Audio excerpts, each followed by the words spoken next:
2005 was the year that a very highly anticipated game was released in a behemoth of a horror franchise, Resident Evil 4. This became known as one of the two purchase games on the PlayStation 2 when you get one.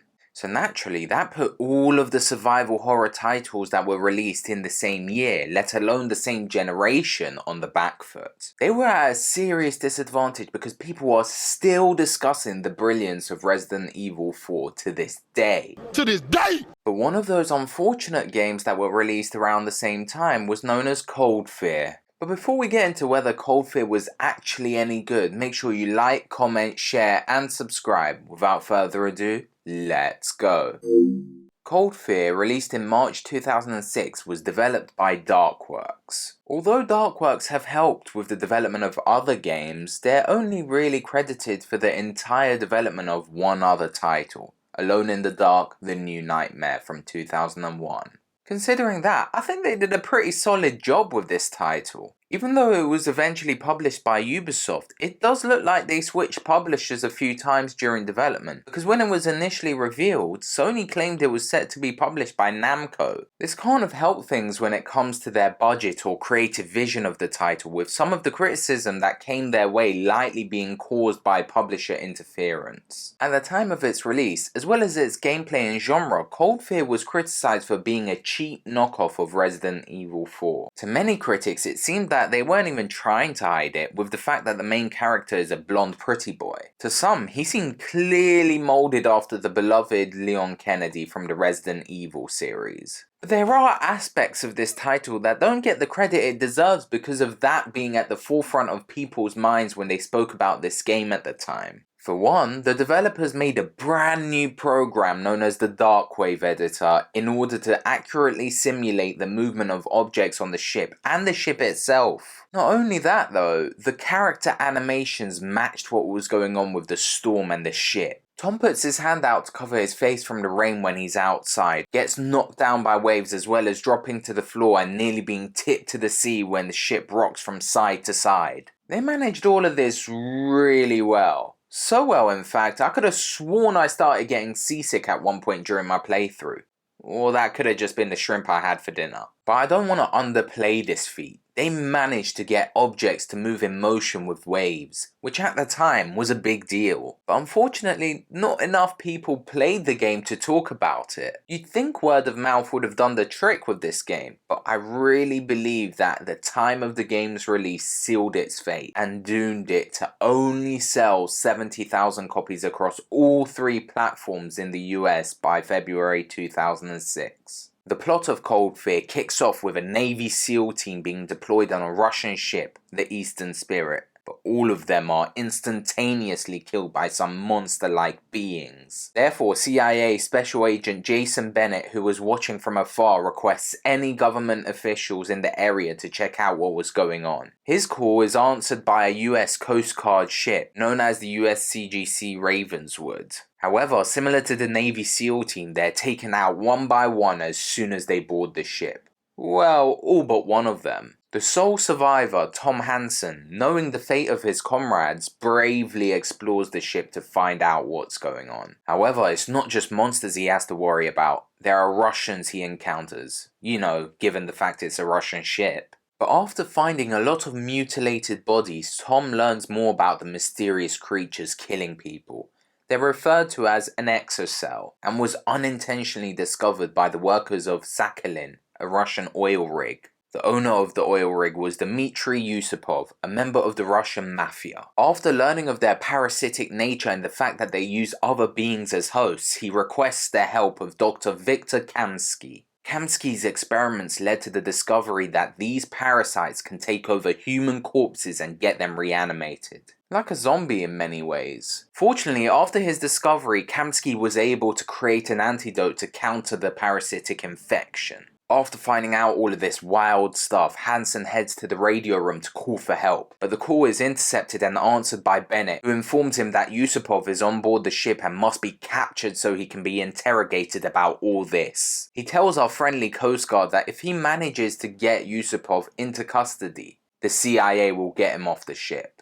A bit weird that the CIA is okay with relying on one man to do all this, but I digress. When he finds Yusupov, he tells Tom that Anna, Kamsky's daughter, is on board and must be saved. Yusupov wanted to use her to blackmail her father into turning exocells into biological weapons, presumably to sell to the highest bidder. When they were working on this, that's when this outbreak currently going on the ship occurred. After informing Hansen of this, Yusupov's part in the story is over as he's killed by an exocell. When he finds Anna, the duo discover that Kamsky is missing, so they go back to Sakhalin. Given the fact that Yusupov is now dead, Bennett starts asking for more before they can save him. He tells Hansen that he must find Kamsky's laptop and transmit the exocell research he has on there. But on security footage, Tom sees Anna infected by an exocell, so he races to find the antidote and save his damsel in distress. Hansen gets Bennett to promise that if he gets him the research,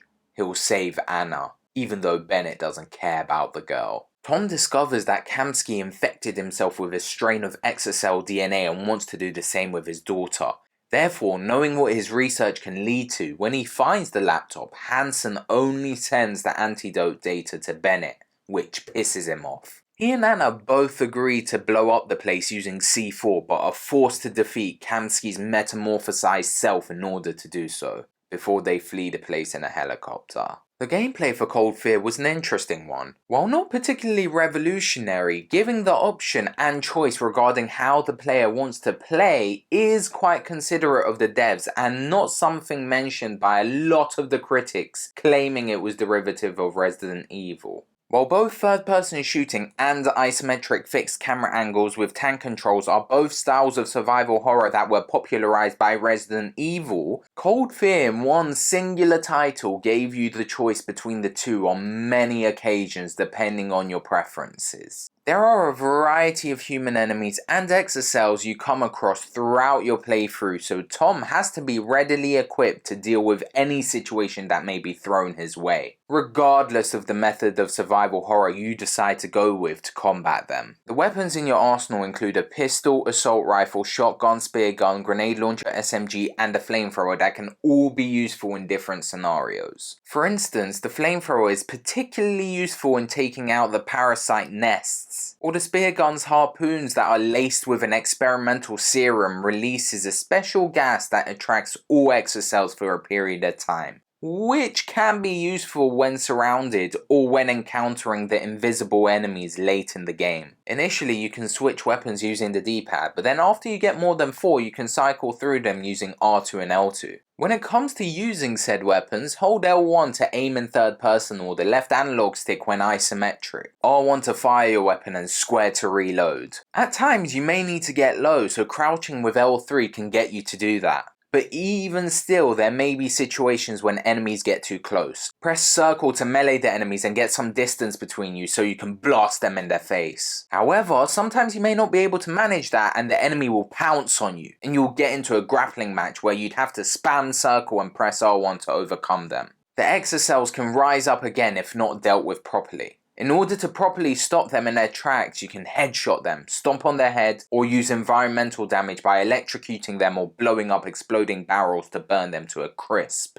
If you're overwhelmed by enemies around you, you can always escape, but the developers placed a resistance or stamina bar that means you can only run for a limited amount of time before getting out of breath, which inserts an added layer of fear into the situation. Navigating the ship can be challenging for multiple reasons. There are dark segments that need illuminating using the flashlight by pushing the R3 button, as well as rooms that need keys to enter, so there's a lot of going back and forth and pressing circle to pick up items for later use such as key cards, codes, levers, and doorknobs. But it can be problematic trying to figure out where you want to go when you're on board a Russian ship, so luckily, pointing your gun at Russian will have it translated for you. A lack of a checkpoint system is a slight annoyance that can be forgiven, but having that coupled with an unpredictable save point system is a problem. If you die or turn off your PlayStation, you'd have to restart from your last save. This led to me sometimes leaving my console on for hours on end if I wanted to take a break. Although it was nostalgic in the sense that I felt like a kid again without a memory card with any free slots, I can't say it was ideal.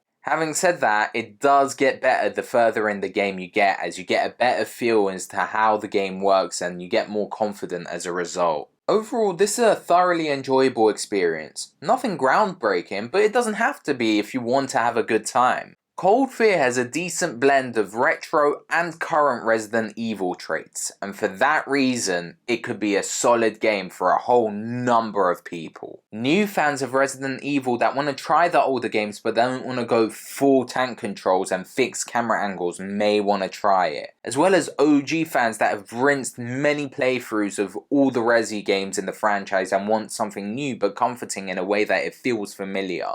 But as surprising as it may be given the sales, that wasn't it for the franchise. Well, it was, but not completely. In April of 2006, after those poor sales were reported, Variety reported that Avatar Films and Secret Agent Productions had co-purchased the rights for an adaptation of the game on the big screen. With there having been no development since then, and with it having been almost 20 years, I think it's safe to say that it's cancelled. But weirdly enough, I think Cold Fear would work really well in movie format. Thanks so much for watching. Drop a like if you enjoyed the video, comment your thoughts and subscribe for more retrospectives and video essays like this. See ya!